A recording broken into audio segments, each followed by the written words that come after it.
Winter is not a great time for us cyclists. Between the adverse weather conditions, the lack of daylight hours, and our inner caveman doing his utmost to talk us out of going out in the cold and the dark, it's very, very easy to lose fitness. And before you know it, you're back to square one, flopped out on the sofa with a pile of biscuits watching repeats of Emmerdale Farm. But it really doesn't have to be like this.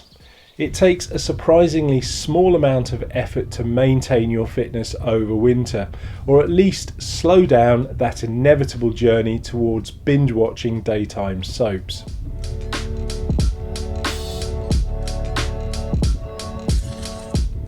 If you're serious about maintaining your fitness over the winter, the first thing I would suggest is sitting down and just trying to plan things out.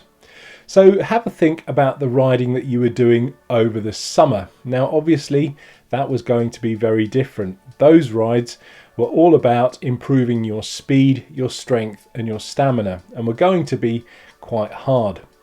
By contrast, your winter maintenance rides are going to be very, very different. A very useful tool is Strava, as it can help you look back on those summer rides and get an idea of how many hours you were riding and what sort of intensities you were putting in on them. Winter riding is all about maintaining the fitness that you already have. So when you're on Strava looking at your summer rides, try to work out roughly on average how many hours per week you were cycling, and then aim to ride about half of that over the winter, spread over about 3 or 4 rides per week. Taking myself as an example, I know that over the summer I typically rode on average between 6 and 8 hours per week. So over the winter I'm aiming to ride between 3 and say 6 hours a week. Unlike your summer rides, these winter rides don't have to be particularly hard or difficult. The key here is consistency and a nice even pace. So I would suggest riding between 70 and 80% of your maximum heart rate.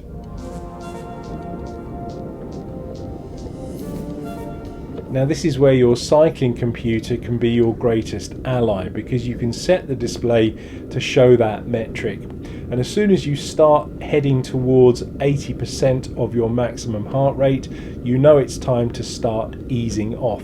Even if that means just lowering the gears or pedaling a bit slower, or whatever it takes to keep within that heart rate zone. If you don't have a heart rate sensor or even a cycling computer, you can go by feel. So what you're looking for is to feel like you're working, but you're not going to be desperately out of breath. And if you're riding with somebody else, you can still hold a conversation, but although you will need to take a breath every 3 or 4 sentences.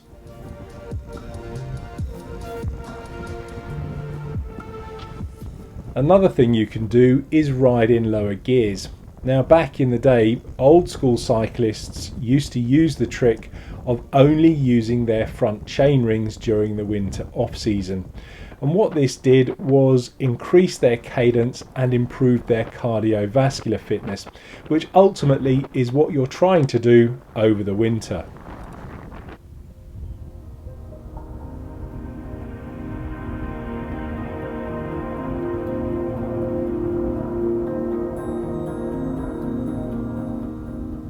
Now, because the rides you'll be doing over the winter won't be anywhere near as hard as the rides you were doing over the summer, it's also a great opportunity to try and improve your tolerance to carbon dioxide.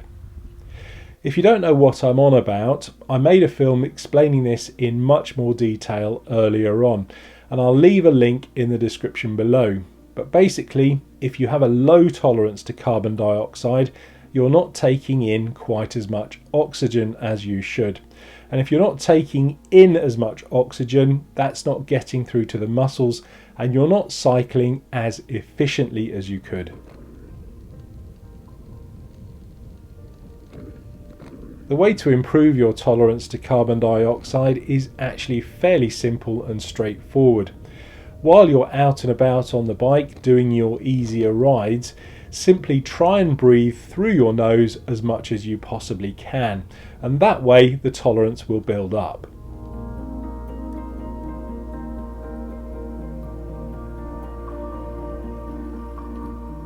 We all know that the spanner in any winter training plan is the weather.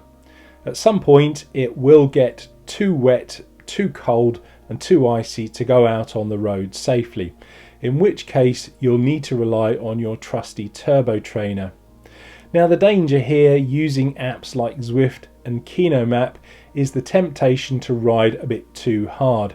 Now we've all been there. I personally have sat on the turbo and planned a nice, easy, steady workout, and before I know it, I've been overtaken by some bloke from Denmark.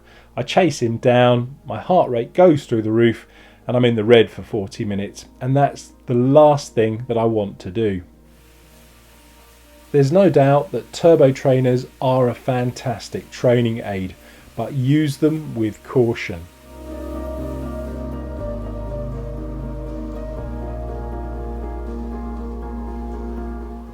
Unfortunately, winters can be long, particularly if you live in the more northerly parts of the world. But the good news is that they do eventually come to an end. As we go into winter right now, we have a choice. We can either do what it takes to maintain our fitness, or we can let it all go and go back to square one when we get to the spring. The choice is yours. Thanks for watching.